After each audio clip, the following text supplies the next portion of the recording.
नमस्कार शेतकरी मित्रांनो, मी प्रवीण राजमानी आपलं सर्वांचं शेतीशास्त्र या शेतीविषयक यूट्यूब चॅनलमध्ये सहर्ष स्वागत करतो। आजच्या व्हिडिओच्या माध्यमातून आपण कपाशी पिकाच्या धनदेव प्लस या व्हरायटीची सविस्तर माहिती पाहणार आहोत। तेव्हा आपण व्हिडिओला सुरुवात करूयात। शेतकरी मित्रांनो, याची माहिती पाहत असताना याची वैशिष्ट्ये कोणकोणती आहेत, त्याच्यामध्ये मग त्याचं लागवड किती अंतरावर केलं पाहिजे, त्याचबरोबर त्याच्या बोंडाचं वजन किती, त्याचं उत्पादन किती, खत व्यवस्थापन कशा पद्धतीने करायचं, याची सगळी माहिती आपण पाहणार आहोत।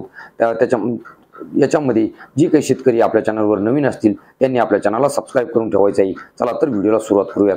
शेतकरी मित्रांनो, या व्हरायटीची लागवड करत असताना ही जी व्हरायटी आहे ती कोणत्या कंपनीची आहे तर मैको कंपनीची व्हरायटी आहे धनदेव प्लस। त्याच्यामध्ये लागवडीचं अंतर किती ठेवलं पाहिजे तर तुम्ही 3 बाय 1.5 फूट, 4 बाय 1.5 फूट किंवा 5 बाय 1.5 फूट अशा पद्धतीने तुम्ही लागवड करू शकता।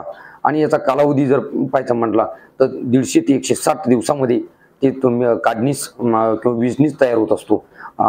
त्याचबरोबर याच्या बोंडाचं वजन किती तर 6 ग्रॅम असतं टपोरं बोंड। आणि आणखी जर वैशिष्ट्य पाहिजे म्हटलं तर हा वाण विजणीस अतिशय सोपा, फुलधारणा जास्त होते, पातेगळ कमी होते आणि विजणीस अतिशय सोपा अशा पद्धतीने त्याचं वैशिष्ट्य आहे। आणि याचं खत व्यवस्थापन जर म्हटलं, खत व्यवस्थापनामध्ये सुरुवातीच्या काळामध्ये 10-26 तुम्ही 2 गोण्या टाकू शकता।